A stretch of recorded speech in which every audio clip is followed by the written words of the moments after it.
O Pronto. Vitor entrou agora. Oi. Aleluia.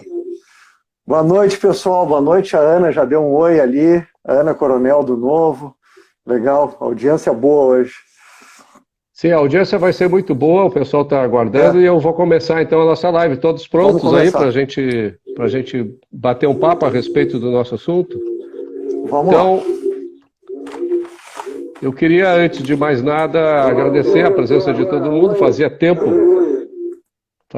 que eu não fazia lives aqui. Eu fiz ao longo de 2 meses umas 70 lives.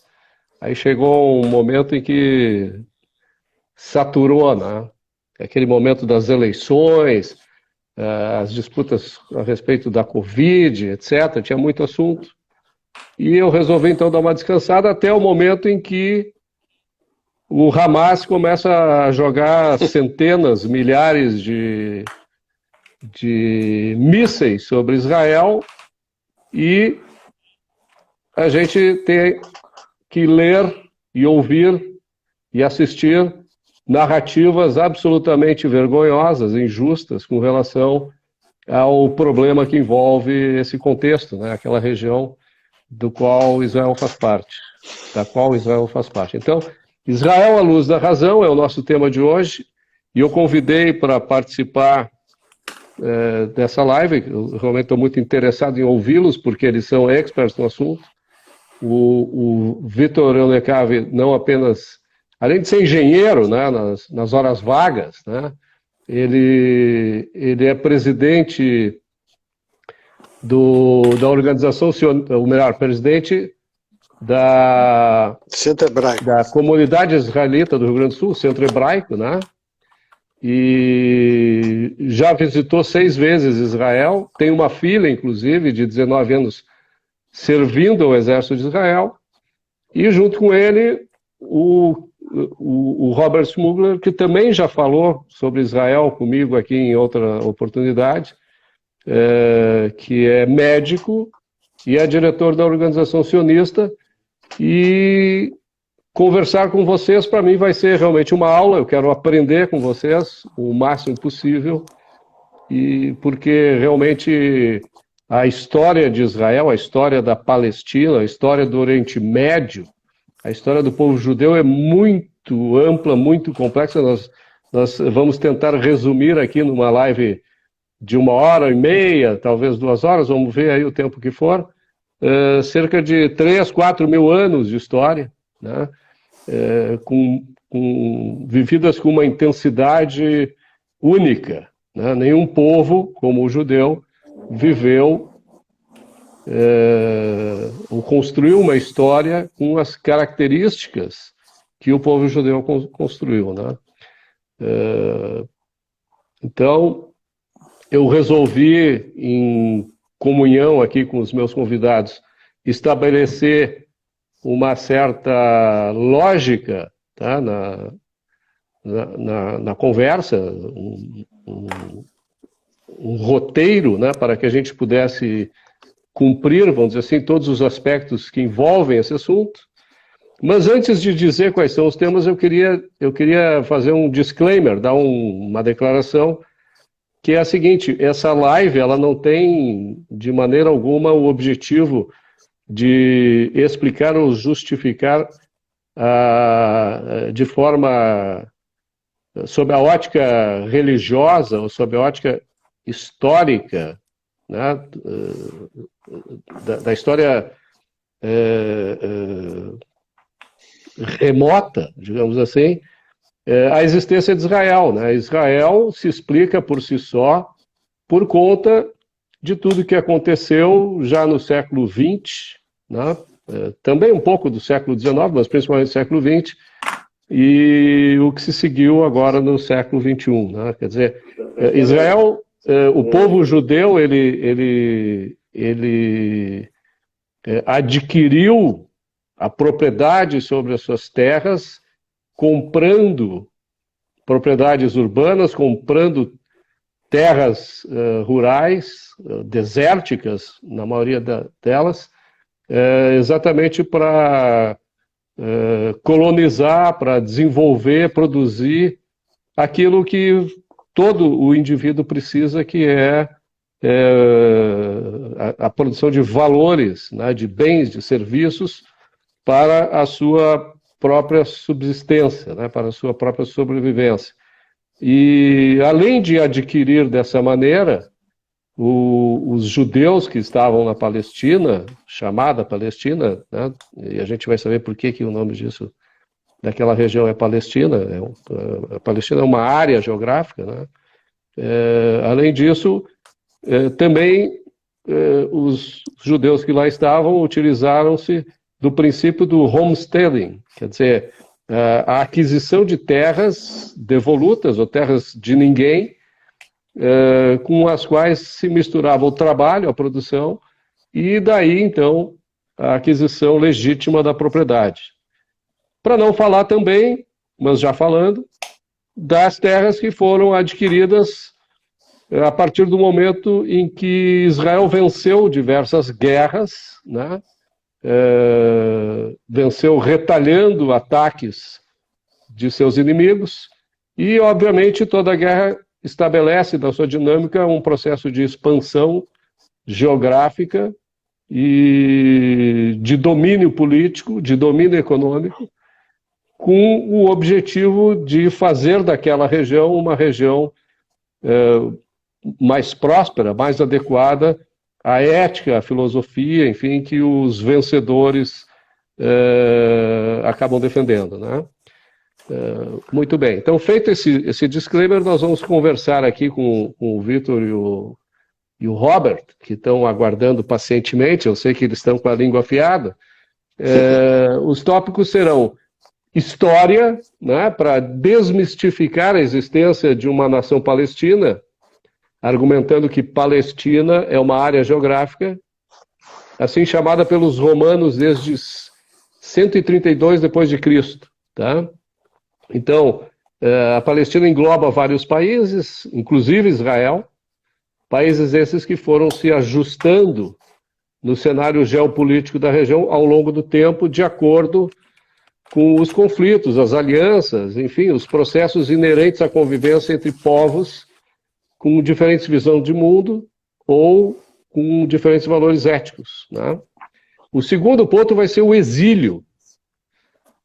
A história do povo judeu depois de sua expulsão dos reinos de Israel e Judá, e também uma análise das causas e consequências de eventos que marcaram muito a história do povo judeu, que foram a Inquisição, os pogroms, o Holocausto, enfim, toda essa dificuldade das sociedades por onde o povo judeu circulou, de aceitá-los da maneira que eles são, né? Então, esse é o segundo ponto. O terceiro ponto é uma abordagem sobre o sionismo, quer dizer, o retorno, né, como um direito a partir da compra de terras, da colonização, o estabelecimento do Estado de Israel, as guerras sucessivas, né, foram mais de 7, 8 guerras que Israel enfrentou,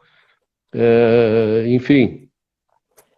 E também uma abordagem, é importante porque isso demonstra bem a dinâmica da coisa, uma abordagem a respeito do processo migratório, né, dos árabes que moravam onde hoje é Israel e fugiram, né, da região, deixaram a região.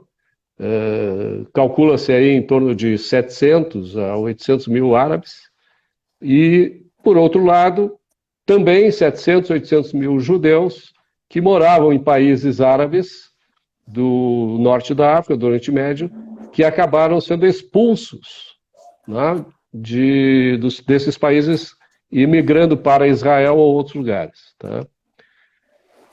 O quarto ponto depois do sionismo, é a vida em Israel, quer dizer, o sistema político israelense, a convivência entre judeus, árabes, cristãos, os problemas ideológicos e econômicos causados pelos socialistas e a guinada em direção ao capitalismo. Quer dizer, Israel não é um país capitalista, é um país de economia mista, mas ele já foi muito mais socialista do que é. Tá? E os kibbutz eram, inclusive, uma marca registrada, né, dessa opção que fazia parte e faz parte da história de Israel. E também o progresso tecnológico e científico, né, que faz parte exatamente daquilo que a gente visualiza quando se fala em Israel. E o quinto e último ponto, eu queria desafiar os dois a conversarem um pouco sobre quais foram os heróis que fizeram com que o povo judeu pudesse, apesar de todos esses desafios, cruzar 4.000 anos de história para chegar no seu estado, né? Claramente um estado de ponta, onde a vida das pessoas tem um padrão muito elevado e que, mais do que isso, produz para o mundo, com a sua cultura, valor incalculável, né?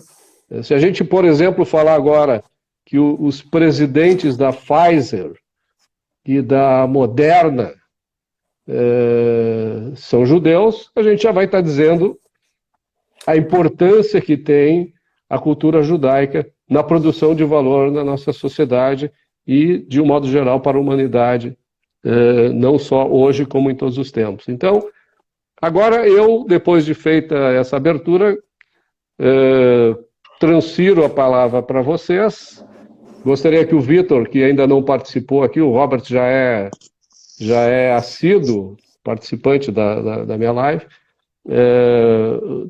tomasse a iniciativa dessa conversa e, em seguida, o Robert. E, eventualmente, eu vou interromper vocês, mas, na realidade, o que eu vou fazer mesmo é tomar o meu café e ouvi-los. Tá, bom, tentando seguir a pauta que tu colocasse, mas eu vou ter que começar fora da pauta. Tu colocasse sobre a aquisição de propriedades devolutas e não devolutas, porque a maior parte das propriedades eram de vamos dizer assim, proprietários agrícolas ausentes, que estavam no Líbano, na Síria, né, e que tinham uma exploração latifundiária muito pouco eficaz. Então compraram também de proprietários privados, em grande quantidade. Mas antes dessa compração de terra, que começou lá por 1880, voltando um pouquinho mais, que não tinha nem a ideia de sionismo, né, com este nome de sionismo, 1850, um autor predileto do Roberto Kachevsky, Karl Marx, escreveu um artigo que eu salvei, é fácil de achar, sobre a Guerra da Crimeia. E é um artigo que, na verdade, é um livro. Ele publicou em jornais de Londres, mas é um troço que deve ser em capítulos, porque é um livro, realmente. E aí ele coloca a população de Jerusalém, em 1850. 60% da população de Jerusalém eram judeus, muito antes de se falar em sionismo. Tá? Então, muito antes de esse retorno sistemático, nós mantivemos a presença lá. Volta um pouquinho, porque nós temos que voltar, né? 1650, tá? Então já estamos aí há 350 anos, 370 anos atrás. Não sei quem sabe, mas houve um falso Messias que engambelou todos os judeus do mundo. Os caras acharam que tinha chegado a redenção. Teve um banqueiro em Londres que doou tudo para os pobres e saiu caminhando para Israel. Deu chabu, o cara era uma falsificação. Mas ele tinha um apóstolo, que na verdade era um cara meio louco, assim. Ele tinha assim, uma espécie de Zé Dirceu que pensava por ele, que era um rabino inteligentíssimo, tá? Que era de uma comunidade importante. Era o rabino Natan de Gaza. Então, Gaza, em 1750, tinha uma comunidade importante que ainda produziu este rabino que nos convenceu a todos. Não estávamos era lá. O Shabbatai Levi, era o Shabbatai Tzvi. Sim, o falso Messias era o Shabbatai Tzvi. Falso Messias. Mas ele era um cara meio louco. O cara que o cérebro da coisa era o Natan de Gaza. Mas isso só para contar que em Gaza nós estávamos lá em 1650. Então, a Eu presença achei, judaica... Vitor, quando tu falaste em falso Messias, eu achei que tu ia falar do Karl Marx, mas eu estou vendo que não é. Não, mas Bom. nós somos sistemáticos na produção de falsos messias, não é só um, é serial falsos messias. Mas então, a presença judaica em Israel nunca cessou, né? Então, talvez o Robert pudesse fazer um resumo do que foi, porque a gente podia começar com os reinos de Israel e Judá, e depois, vamos dizer, talvez tu possa descrever as etapas até nós chegarmos no mandato britânico, Robert.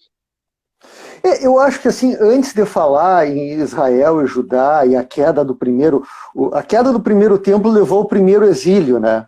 Os exílios estão sempre ligados à queda do primeiro templo que foi erguido, né, pelo rei Salomão. E levou ao exílio babilônico. Lá nós temos a história da rainha Esther, de Ramã. Já houve uma parte do povo judeu, ou uma grande parte, porque a Pérsia era o grande império da época, né? Que época era essa? Isso era em torno de 400, 500 antes de Cristo. Tá bom. Da Era Comum, vamos dizer assim, da Era Comum. E lá houve uma sobrevivência física do povo judeu, a primeira grande sobrevivência física, e dizem que o primeiro templo caiu por várias causas. O segundo templo caiu por brigas internas, né, que foi com os romanos depois. Foi a primeira grande derrota e a destruição de Jerusalém, e o segundo e grande exílio. Mas após a queda do segundo templo, houve uma segunda grande batalha.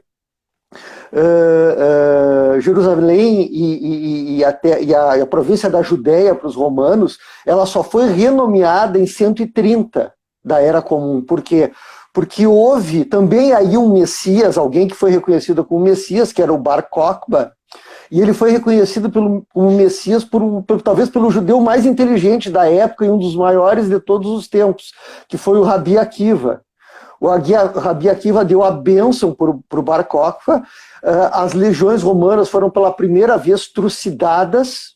Foi uma guerra tão devastadora, e foram tantas, se calcula que 1 milhão de judeus morreu. E foi um dos primeiros grandes massacres. Foi esse de Bar Kokhba, foi em torno de 130, 133. Alguns consideram a Segunda Guerra, alguns a Terceira Guerra contra os romanos. Todos foram vendidos como escravos, que pouquíssimas comunidades seguiram na Judéia, e os romanos, de tão brabos que eles ficaram, eles renomearam a província da Judéia como Síria-Palestina, Filistina. Como não existe F, no latim ficou PH, Palestinaim, Síria-Palestinaim, ou Síria-Palestina. A Palestina era uma província sulista da Síria. E Jerusalém foi renomeada como a Hélia Capitolina e foi reconstruída, sem o templo, naturalmente. Bom, a partir daí... Sim, pode falar, Vitor, pode falar. Uma coisa importante. O imperador Adriano, né, resolveu espalhar os judeus pelo mundo inteiro, eliminar a presença judaica de Israel, que não aconteceu, né, mas quase, e ele resolveu arrancar até o nome de Judéia para Síria-Palestina. Palestina ou Filistina, por quê? Porque quando os judeus chegaram lá, havia os filisteus lá. Os filisteus não eram um povo autóctone, eram um povo grego, né, de cultura grega e DNA grego, que agora se sabe até o DNA dos povos desaparecidos. E nesta época, vamos dizer, no ano 130, correto? 132. Nessa época eles já eram extintos há 500 anos, tá? Os filisteus. Então, os filisteus foram expulsos da terra completamente, eles não existiam mais, né, como povo. Então é só um nome. A partir dessa diáspora, os judeus se espalharam pelos países em volta, o Líbano e pela Síria, pelo Egito. Alguns viajaram, desde a época do rei Salomão já existiam comerciantes na província, na Península Ibérica, muitos se mudaram para lá, para o norte da África, e a vida judaica se era restrita ao Mediterrâneo até então. Alguns começaram a subir pelos Balcãs, né, comunidades antiguíssimas nos Balcãs, e até a gente chegar assim, em uma outra grande fase que começa em 1000 e alguma coisa, que começa a 1200 a Inquisição Espanhola. Isso é antes, né, tem todo a Inquisição, o domínio, depois o domínio muçulmano na Península Ibérica, e a vida fica, o centralismo da vida, vamos dizer assim, a grande parte do exílio está ali, né? Porque eram intelectuais, eram professores, eram ourives, eles uma época tiveram uma certa liberdade de exercer a sua religião, mesmo sendo dhimis. Dhimis são cidadãos que não são muçulmanos num governo muçulmano, notadamente os judeus e os cristãos. Os outros não. Sim. Sim. Tu é protegido. O dhimmi, numa sociedade muçulmana, ele é um cara protegido. Como ele é o povo do livro, ele não tem a opção de converter-se ou morrer. Ele pode continuar exercendo a sua Mas ele paga uma proteção. Segunda categoria. Sem direitos políticos, sem direitos legais, né? Ou com muito poucos direitos legais, né?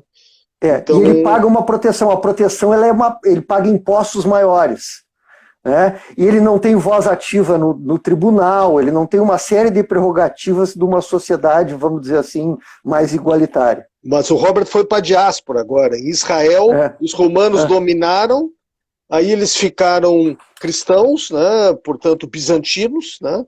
Até que eles foram derrotados por quem? Será que estou esquecendo alguém? Pelos árabes, no ano 600 e qualquer coisa, né? Logo depois que o Maomé teve suas revelações.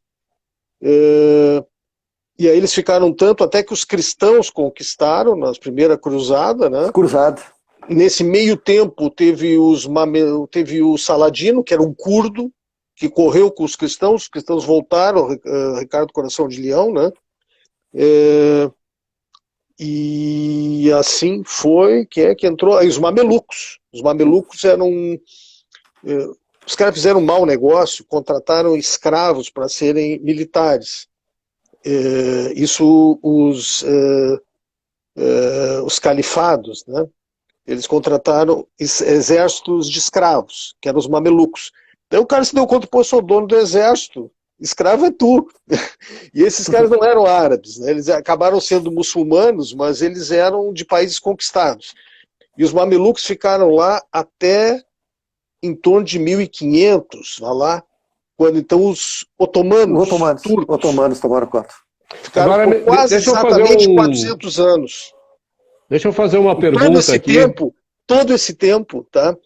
Nós continuamos lá, em maiores ou menores quantidades, como Karl Marx disse, em 1850 nós já éramos maioria em Jerusalém, e já éramos, são com séculos. E nós continuava-se falando, ainda que limitadamente, a mesma língua. Quer dizer o seguinte, se Moisés, que conduziu as tribos do Egito para Canaã, batesse em Tel Aviv, ele poderia pegar um táxi com a língua que ele falava, se ele soubesse onde ele queria ir, né? O cara ia entender ele, tá? Então, a língua que se usa hoje é, vamos dizer assim, uma criança em Israel pode ler os escritos de 3.000 anos atrás e ele vai entender. Isso é uma questão de continuidade cultural. Sem dúvida alguma. Agora, só fazendo um parênteses aqui, que eu tenho curiosidade a respeito disso, e gostaria que ou o Vitor ou o Robert falasse a respeito dos falachas, os judeus que foram trazidos da Etiópia, né? Esse termo não é muito bem aceito, nem entre eles. Eu sei que não mas é o termo que eu conheço. A gente usa mais Beta Israel, ou judeu etíope, né? Ele tem um outro nome que eu não consigo me lembrar agora, mas em geral Beta Israel. Provavelmente eles são uma mistura do exílio, de uma parte do exílio, com o relacionamento do rei Salomão com diz a lenda, com a rainha de Sabá, né? Uhum. O rei Salomão gostava da coisa, né? Eu, há poucos anos, quer dizer, 3, 4, eu resolvi fazer uma viagem barata para Israel. Então eu peguei uma viagem pela Air Etiópia. Meu casamento sobreviveu a isso, graças a Deus, porque o nosso casamento é muito sólido. Mas eu acho que eu sobreviveria a uma segunda viagem pela Etiópia, porque nós tivemos que dormir em Addis Abeba. Bom, mas aí foi uma experiência inesquecível. Não foi tão sério assim, né? Para mim, que estou acostumado com o interior do Brasil. A minha esposa não achou. Mas aí nós vimos uma coisa impressionante, porque aí nós pousamos em São Paulo, Addis Abeba, hotel, voltamos para o aeroporto, né? E aí, no mesmo voo para Tel Aviv, tinha um grupo de emigrantes etíopes, judeus, né? Falachas ou como for, né? Emigrando. Mas era uma coisa, porque talvez fosse 50 pessoas, né? Para entrar no avião, eles formaram 3 filas, né? Onde tinha adultos à direita e à esquerda e as crianças no meio. E das 3 posições da frente tinham 3 velhos negros judeus, né? Com talet, quem não sabe, tem algum goi aí assistindo, com certeza, vamos dizer, com um manto ritual judaico e um cajado que não tinha uma função de bengala, não é porque eles eram velhos que precisavam de bengala, era uma função de autoridade, né? E olha, foi um troço de se arrepiar de ver. E os caras indo Quer dizer, era para um o cetro, futuro. né? Era um cetro. Era uma coisa Uma assim, de espécie de chefe da cetro. tribo. Então os caras estavam saindo da antiguidade para Israel, que é a modernidade, né?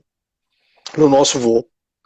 Foi uma coisa impressionante. Uma curiosidade com os judeus etíopes, eu visitei o Centro Militar do Sul, que é em Beersheba, e uma companhia de blindados no Golã, isso há alguns anos, e conversando com alguns, eles comentaram que quando os primeiros etíopes começaram a servir ao exército, e nas provas físicas, os caras, será que eles vão aguentar? Eles chegaram na frente e chegavam rindo. E é uma prova duríssima, no calor, no deserto, e eles chegaram na frente, é isso a prova? Isso acontece também na Maratona de Nova York, né? Na Maratona de Nova York acontece também isso.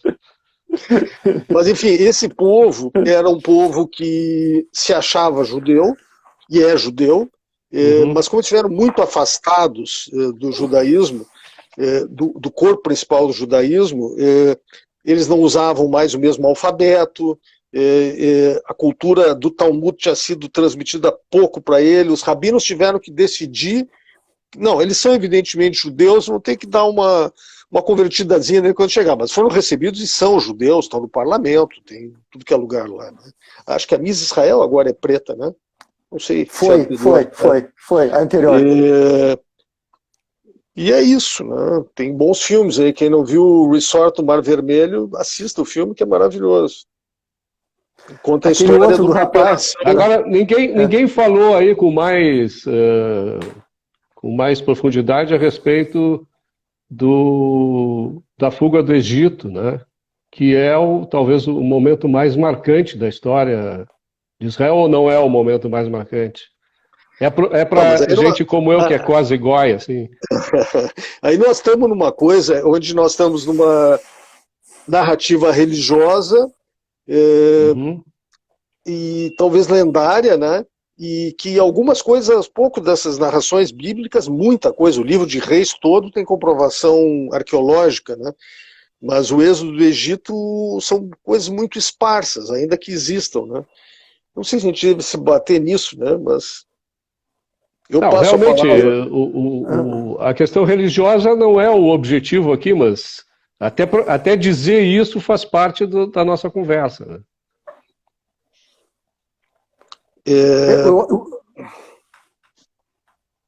Não, eu ia dizer que a coisa mais impressionante com toda a história do Êxodo, que a gente podia fazer uma live só sobre o Êxodo, é a questão do arquétipo do herói, né? Que em geral ele nasce numa casa rica, aí ele é perdido, ele sai, fica no meio dos escravos, dos pobres e volta para a casa rica. Moisés é o contrário de todo arquétipo, né? Ele nasce entre os escravos, ele é adotado, né? Segundo a história, pela casa real egípcia, ele é, entre aspas, irmão adotado do faraó, e ele decide voltar ao povo escravo, né? Isso é uma coisa que foge de qualquer arquétipo do heroísmo, em todas as histórias, né, que são muito parecidas. Aliás, se vocês olharem no Velho Testamento, na Torá, os heróis são excessivamente humanos, com seus defeitos e qualidades, né? Nós não temos heróis muito de mentirinha. Mas o maior dos homens, do maior dos profetas, vamos dizer assim, do judaísmo, que é o próprio Moisés, que na escala talvez seja maior que o próprio Abraão, ele não entra na terra de Israel. Né? Ele só chega na fronteira ali, ele enxerga de cima do morro ali. Do morro. É uma história muito interessante. Agora, eu já estaria preferindo que nós chegamos nos otomanos, que dominaram 1517 a 1917. Aí os turcos resolvem, já estava indo mal aquele Império Otomano, entram no lado errado da Primeira Guerra e perdem o Império. E aí surge o Mandato Britânico da Palestina.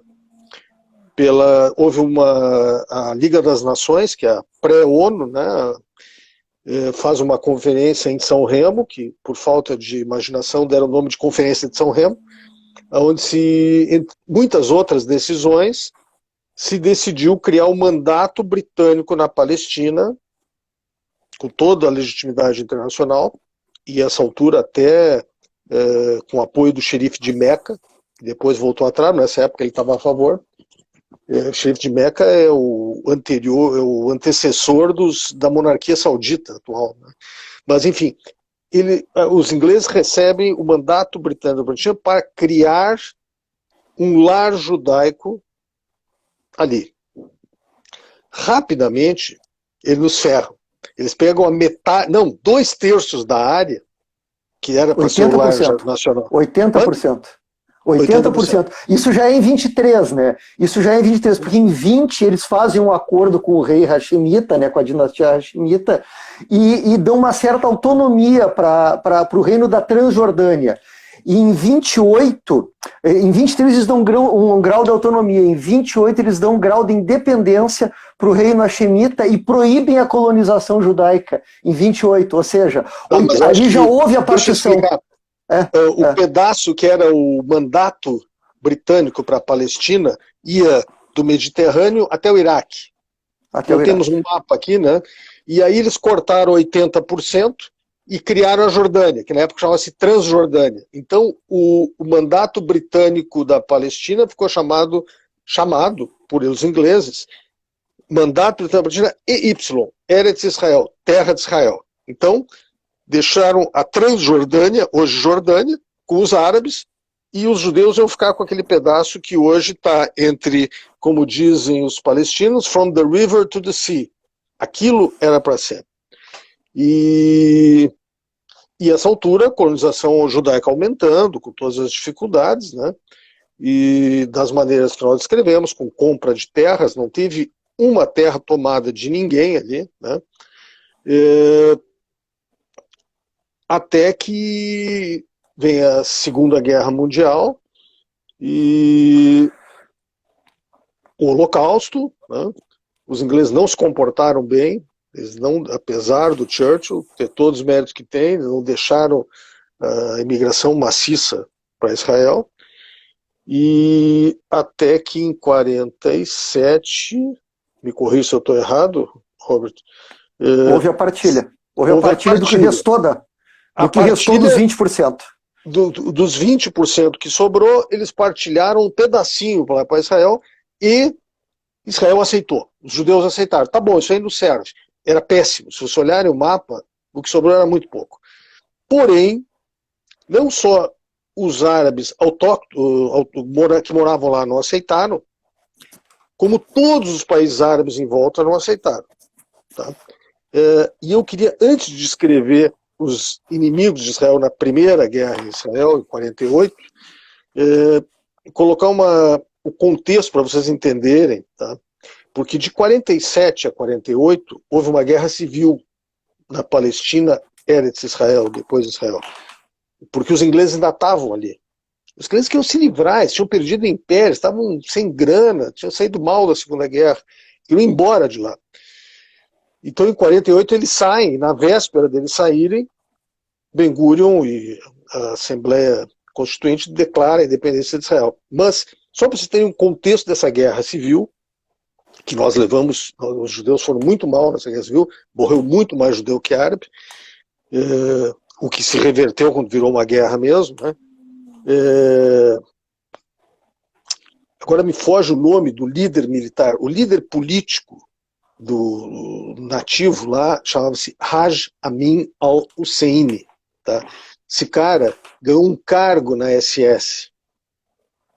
Ele foi para Berlim, ele comandava as transmissões pelo rádio em árabe e ele andava pelos Balcãs recrutando tropas Ele formou uma divisão, 22 mil homens.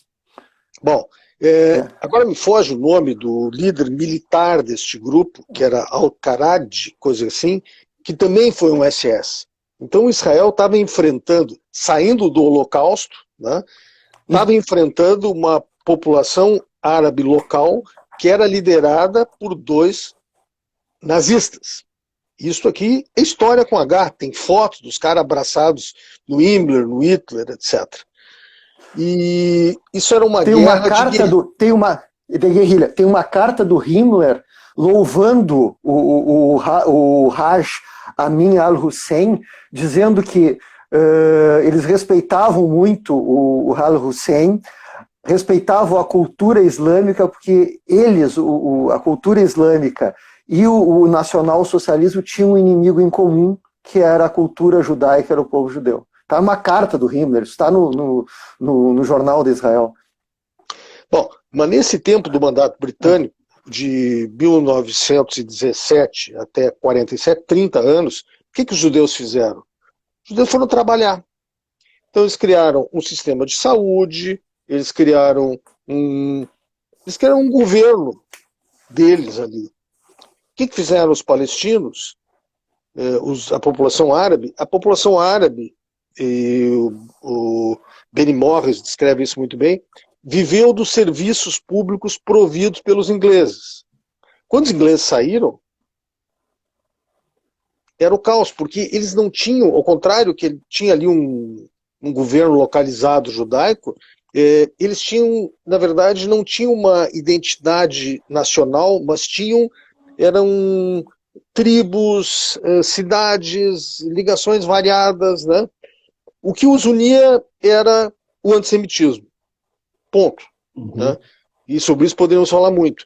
Mas aí em 48 começou a guerra. Israel foi invadido diretamente pela Jordânia, Egito, pelo Iraque e mais alguns países que ajudaram. A Arábia Saudita, até o Marrocos mandou gente. Síria e o Líbano. Bom, e aí Israel estava muito mais preparado que os árabes. E diga-se de passagem que as armas com que Israel lutou eram armas da Tchecoslováquia, compradas a dinheiro. Não teve dinheiro americano, nem um rifle americano. Né? Até os poucos aviões que tinham eram Messerschmitt, que estavam na Tchecoslováquia, as fábricas dos alemães, e os caras precisavam de dinheiro. Israel conseguiu coletar dinheiro, era a Golda Meir pegando dinheiro em Nova York, em Porto Alegre, todo mundo dava o que podia, e Israel venceu a guerra. Depois de um ano, teve um armistício, sem paz com ninguém, né? E o que aconteceu? Mas voltando à guerra civil, era uma guerra de guerrilhas, né?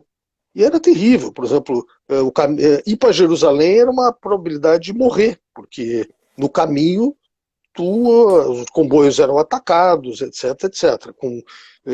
Um comboio que fosse atacado teria as pessoas queimadas, espartejadas, cegas, né? E Israel teve que enfrentar uma população hostil, né? E aí eu acho que nós chegamos numa coisa importante. O que fez a classe alta e a classe média? Como muitas vezes fez já na história daquela região. Esse troço aqui tá meio ruim. Eu vou para minha casa em Beirute. Eu vou para a casa do meu tio em Damasco. A classe média e a classe alta foram embora. As nações árabes convocaram, e o próprio Raja Amin al-Hussein convocaram os árabes a saírem de lá e voltar quando tivessem matado todos os judeus. Estamos sendo literais, isso que eles iam fazer. Então, os atuais palestinos que foram expulsos, alguns talvez tenham sido, mas certamente dos 700 mil que saíram de lá, 500 mil saíram ou porque era melhor sair, e outros saíram porque foram instados a sair. E alguns realmente foram, e Israel não deixou voltar, porque nós estávamos falando de uma população hostil, né? Claro. Liderada por nazistas. Esse era o contexto da Guerra Civil. Ainda assim, quando Israel foi fundado em 1948, havia 156 mil cidadãos árabes. Hoje existem 2 milhões. Então, quando alguém me fala de genocídio árabe e limpeza étnica, eu disse, nós estamos muito mal como genocida, que não tem nenhuma vocação para isso, né? Cidadãos árabes que têm um que é juiz da Suprema Corte, aliás, botou o primeiro-ministro em cana, né? Foi um juiz árabe que botou o Ehud Olmert na cadeia. Tem um general, pelo menos, tem uma MIS também, já que estamos falando de MIS, quer dizer, e tem direitos civis como não tem nenhum outro país muçulmano, tá? Tem tensões, tem inequalidades, até tem. Agora, se vocês olharem hoje, a porcentagem de jovens árabes que entram na universidade, porcentagem é levemente maior que a porcentagem de jovens judeus. Estamos mal de apartheid, né? Apartheid? O terceiro, nessas últimas eleições agora, o Bloco Árabe é o terceiro maior partido de Israel. Se juntar os dois, né? Se juntar os dois partidos. O Bloco. Se juntar os dois. O Bloco. Só lembrando que todos esses termos, apartheid, genocídio, holocausto, expulsões, todos eles foram forjados na chamada luta assimétrica, né? No momento que Israel começou a ficar forte, começou a vencer as guerras, principalmente depois da Guerra de 67, isso causou um grande mal-estar no grande sponsor dos países árabes, que na época era a União Soviética. E a União Soviética, apesar, a gente pode voltar também para 48 daqui a pouquinho, apesar de ter apoiado o início, isso num jogo de geopolítica, o Estado de Israel, e ter reconhecido, e foi essencial o voto do Gromyko lá nas Nações Unidas, todo o treinamento de guerra assimétrica, de fundação da OLP, do sustento e o treinamento dos guerrilheiros na Romênia, foi todo financiado pela União Soviética. Mas mais que os ataques terroristas, o que muito foi financiado foi a linguagem e a guerra assimétrica, o treinamento em guerra assimétrica e a questão de transformar o sionismo em sinônimo de racismo, que acabou sendo votado e primeiramente aprovado e depois revogado na ONU. Mas se a gente voltar em 1920, depois da vitória do Allenby em Jerusalém, em 1917, já havia no exército britânico um destacamento judaico, uma brigada judaica, que era liderada pelo Joseph Trumpeldor e pelo Zev Jabotinsky. Isso em 1917. Em 1920, no momento que foi dado o mandato britânico pela antiga Liga das Nações, que nem o Vitor falou, houve uma revolta árabe pelo início da imigração. E essa revolta árabe ocorreu em Haifa, em Jerusalém, em Jaffa, e não chegou a centenas, foram 49 mortos. A partir dessa matança que ocorreu, que foi um pogrom, se criou uma liga de defesa, que é a Haganah, a defesa. Como não havia quem liderasse, treinasse, o primeiro chefe da Haganah foi Zev Jabotinsky. Sabia disso, Vitor? Sabia. Que era o único que tinha treinamento militar. E casualmente a Haganah acabou sendo depois o braço armado do movimento esquerdista, ou do movimento socialista, né? Tendo depois, mais tarde, o Jabotinsky fundado o Irgun, né? A partir do movimento revisionista, né? Só com uma curiosidade, assim, uma área que foi comprada no noroeste da Galileia, que ali incluía Metula, Tel Hai, Hael, Ramara, eram pequenos assentamentos que começaram a sofrer ataque dos árabes em 1920. E aí os dois movimentos políticos de esquerda da época, que era o Polei Tzion e o Hapoel Hatzair, o Polei Tzion era do Ben Gurion, prometeram reforços para ter segurança. E o Jabotinsky disse que aquilo ali não era lugar para reforço, eles tinham que ser evacuados de lá. E eles não concordaram com aquilo, prometeram reforços que nunca chegaram, e ocorreu um massacre lá, foram atacados, e Ramara já tinha sido evacuado, e em Tel Hai ocorreu um confronto muito sério, e 8 morreram, entre os quais Joseph Trumpeldor, que era muito amigo, apesar de ser de esquerda, de acreditar no socialismo, na vida do kibbutz comunitário, era um grande amigo do Jabotinsky. E era também um cara com formação militar, porque era um herói de guerra russo. Exatamente, ele já tinha lutado antes. O que aconteceu então? O Jabotinsky, quando ele funda o Betar, o movimento juvenil revisionista em Riga, na Letônia, a saudação dele é Tel Hai, em homenagem ao Trumpeldor, que não era da mesma linha dele. E como morreram 8, a cidade que é fundada em honra ao assentamento de Tel Hai é Kiryat Shmona, a cidade dos 8. Então é uma história só para a gente ilustrar. Mas de qualquer maneira, os palestinos têm uma história, o massacre de Dar Yassin foi realmente uma matança que aconteceu na Guerra da Independência. Nós queremos nos vitimizar, contar de meia dúzia de massacres perpetrados por árabes contra os judeus. Eu não estou nessa aí. Né? Mas se alguém me falar... Especialmente na Guerra Civil entre 47 e desde a partilha desde 1920, da revolta árabe, etc. Não, em 39 o massacre de Hebron foi uma coisa terrível. Uma coisa terrível. Né? Só olhar as fotos. Agora, esse aspecto psicológico, vamos dizer assim, ele é muito interessante no sentido de que, por causa do Holocausto, né, a comunidade internacional, de um modo geral, passou a ter alguma simpatia pelos movimentos sionistas, ou pelos judeus, de um modo geral, e assim foi até que, em 1967, o Israel venceu todos os países que tentaram atacá-lo, né, e não só venceu, como tomou as terras desses que tentaram acabar com Israel. E aí a comunidade internacional, vendo que os judeus em Israel eram fortes, eram um povo com autoestima elevada, com capacidade de resolver os seus próprios problemas, né? Passou a ser um povo novamente estigmatizado, né? Quer dizer, eu mandei para o Christoph, que os fracos passaram a ser os árabes, né? E os judeus passaram a ser os exploradores, né?